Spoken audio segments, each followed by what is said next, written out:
Hello friend, आज हम लोग linear equation and two variable का पार्ट 10 वीडियो करने वाले हैं। इसमें आज हम वर्ड प्रॉब्लम करने वाले हैं। पेयर ऑफ लीनियर इक्वेशन का जो वर्ड प्रॉब्लम होता है उसको कैसे सॉल्व किया जाता है। जैसे कि आप स्क्रीन पर क्वेश्चन दिख रहा होंगे, इसके पीछे का पार्ट यानी 9 और 8 में मैंने कुछ इम्पोर्टेंट क्वेश्चन सॉल्व करना बताया था, ठीक है। और इस वीडियो में मैं वर्ड प्रॉब्लम बताने वाला हूँ, तो इसको ध्यान से देखिए, आपको बहुत अच्छी तरह से समझ में आएगा, ठीक है। तो चलिए ये सबसे फर्स्ट सॉल्व प्रॉब्लम स्टार्ट करते हैं। ये बोल रहा है कि the difference between two numbers is 26 and one number is 3 times than other find the. मतलब कि इसमें बोल रहा है कि दो नंबर है जिसका डिफरेंस 26 है और एक नंबर जो है इज 3 टाइम्स देन अदर। मतलब एक नंबर दूसरे नंबर का 3 टाइम्स है, मतलब कि 3 गुना है, समझ रहे हैं। तो उन नंबर को फाइंड करना है कि तो समझ में आ चुका है। मतलब दो नंबर है, दोनों का डिफरेंस है 26 और उनमें से एक नंबर जो है वो दूसरे नंबर का 3 गुना है, तो वो दोनों नंबर को हमको फाइंड करना है। तो ऐसे जब भी क्वेश्चन मिले नंबर वाला, तो सबसे पहले दोनों नंबर को x और y मान लेंगे, ठीक है। क्या समझ रहे हैं, pair of linear equation two variable वाला है तो टू वेरिएबल में आना चाहिए क्वेश्चन।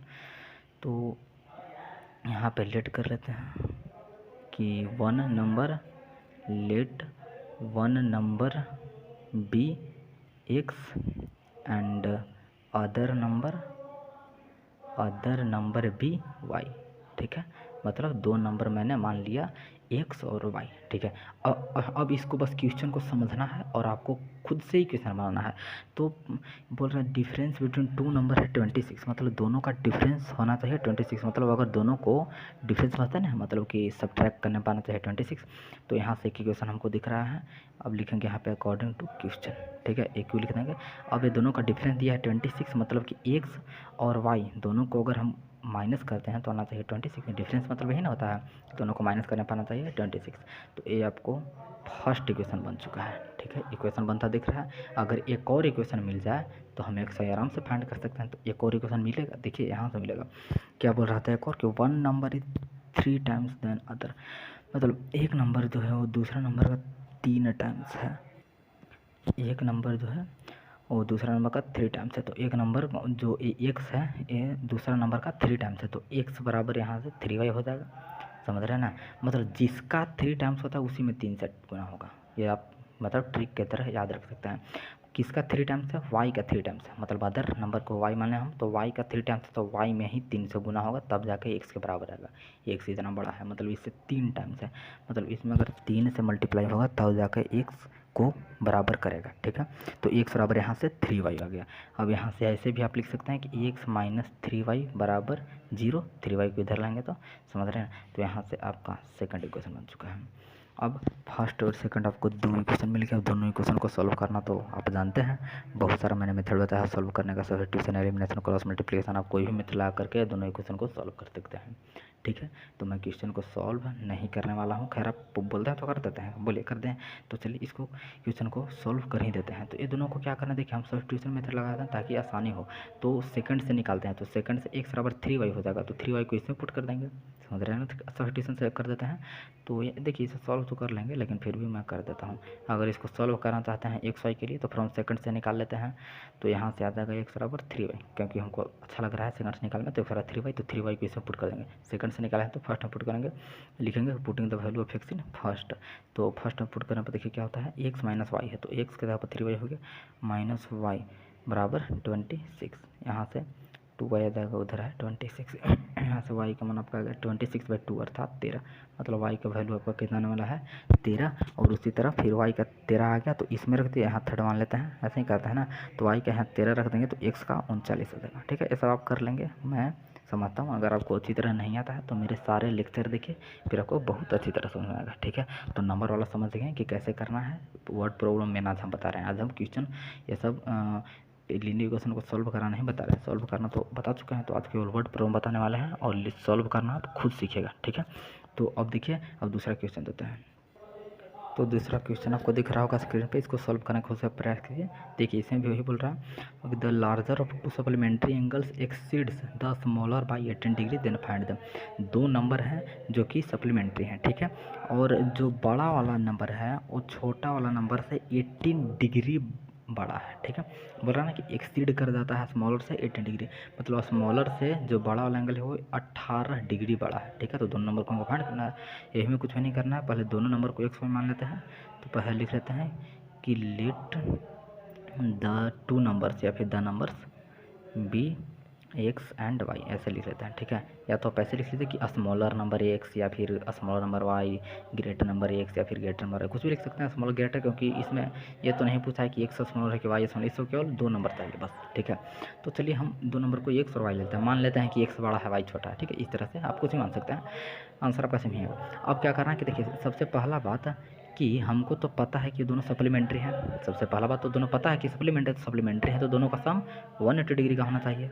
देखिए, सबसे फर्स्ट इक्वेशन तो ही होगा, क्योंकि सप्लीमेंट्री का सम 180 होता है, एक्स प्लस वाई 180 होगा। और दूसरा आएगा यहाँ से, बोल रहा है कि दो जो बड़ा है वो स्मॉलर से 18 डिग्री बड़ा है, तो मान लेते हैं कि एक्स बड़ा है, तो एक्स जो है वो वाई से 18 डिग्री बड़ा है, तो जिससे बड़ा है उसी में ऐड होगा। बोले ना अभी, जिससे बड़ा है उसी में ऐड होगा। ठीक है, तो x बराबर हो गया वाई प्लस 18, मतलब स्मॉलर से 18, तो स्मॉलर वाई मान लिया, तो इससे बड़ा है, जिससे बड़ा है उसी में ऐड होगा। ठीक है, और तब जाके इसके बराबर आएगा, तो x बराबर हो गया यहाँ से वाई प्लस 18। अब यहाँ से y को इधर ला सकते हैं, तो x माइनस वाई बराबर 18 आ जाएगा। ये आपका आ गया सेकंड। ठीक है, अब फर्स्ट सेकंड को सॉल्व आप कर सकते हैं आसानी से।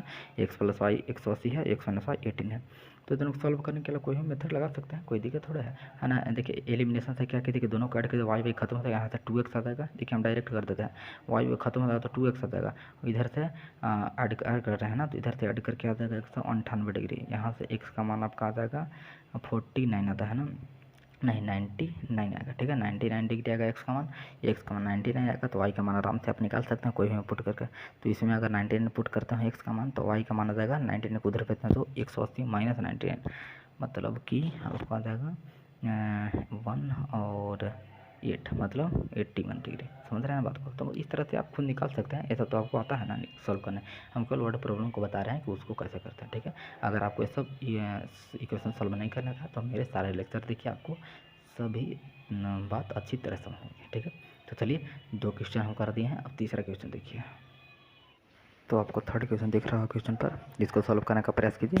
देखिए, ये भी थोड़ा दिमाग लगा दीजिए, ऐसी कोई भारी बात नहीं है। देखिए, बोल रहा है कि the coach of a cricket team buys 7 bats and 6 ball for 38 रुपया, later she buy 3 bats and 5 ball for 1750 रुपया, find the cost of each bat and each ball.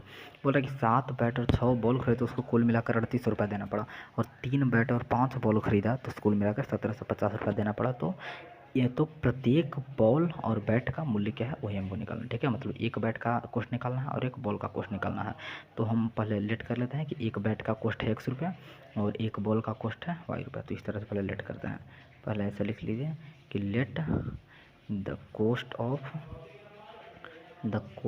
Of each bat, मतलब एक बैट का each bat B x रुपया। ठीक है, मतलब एक बैट का कॉस्ट मान लीजिए x रुपया, and the cost of each ball be y रुपया। ठीक है, तो एक बैट का कॉस्ट मान लिए x रुपया और एक बॉल का कॉस्ट मान लिए y रुपया।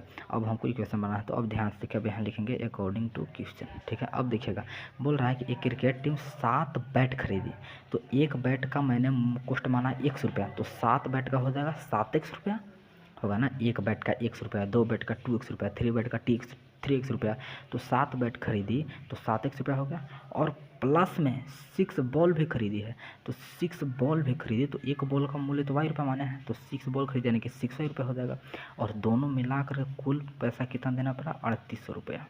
ठीक है, तो 7x बैट का मूल्य और 6y बॉल का मूल्य और कुल मूल्य कॉस्ट 38 रुपया। ठीक है, तो ये आपका इक्वेशन फर्स्ट बन चुका है, और इक्वेशन सेकंड भी आप खुद बना सकते हैं। देखिए, यहाँ से दूसरा बोल रहा है कि लेटर सी बाई 3 बैट्स, अब की बार 3 बैट्स खरीदी, मतलब एक बैट्स का x रुपया, तो 3 बैट्स का 3x रुपया, और प्लस में 5 बॉल्स भी खरीदी, मतलब एक बॉल का y रुपया, तो 5 बॉल का 5y रुपया, और कुल मिलाकर कितना देना पड़ा 1750 रुपया। ठीक है, ये इक्वेशन सेकंड में। बस अब ये दोनों को आप सॉल्व कर लीजिए। सॉल्व तो करने आता है ना सॉल्व करना है इक्वेशन को, पेयर ऑफ लीनियर इक्वेशन को। मैंने तो कल वर्ड प्रॉब्लम बताया है, सॉल्व करना आपको है। ठीक है, नहीं आता है तो मैंने बताया ना कि जाकर मेरा वीडियो देखिए, एलिमिनेशन, क्रॉस मल्टीप्लिकेशन और सबट्रैक्शन मैंने बहुत अच्छी तरह से बताया है, आपको सब समझ में आएगा। खैर मैं थोड़ा हिंट दे सकता हूँ आपको, तो इसको सबट्रैक्शन से भी कर सकते हैं या फिर एलिमिनेशन से ही कर दीजिए, अच्छा रहेगा। एलिमिनेशन से करना चाहते हैं तो या तो ये दोनों को एलिमिनेट करना होगा, तो ये दोनों को, तो हम चाहते हैं ना कि ये दोनों को एलिमिनेट कर दीजिए, ये दोनों को, वाई को। तो वाई को एलिमिनेट करने के लिए ऊपर 5 से और नीचे 6 मल्टीप्लाई करना पड़ेगा। ऊपर 5 से करेंगे तो 6 5 35 हो जाएगा ना, और नीचे भी 35 इसको लाना है तो इसको 6 से मल्टीप्लाई करना पड़ेगा। ठीक है, समझ रहे हैं मेरी बात को। तो 5 से मल्टीप्लाई कीजिए, नीचे 6 से, फिर सब्ट्रैक्ट कीजिए, आपको x का मान आ जाएगा, फिर x का मान पुट कर दिए तो y का मान आ जाएगा। ये तो खैर आप कर सकते हैं। तो मैंने केवल वर्ड प्रॉब्लम बताया, अगर आपको समझ में आया है तो जा करके बुक से प्रॉब्लम सॉल्व कीजिए। ठीक है, चलिए, थैंक यू सो मच।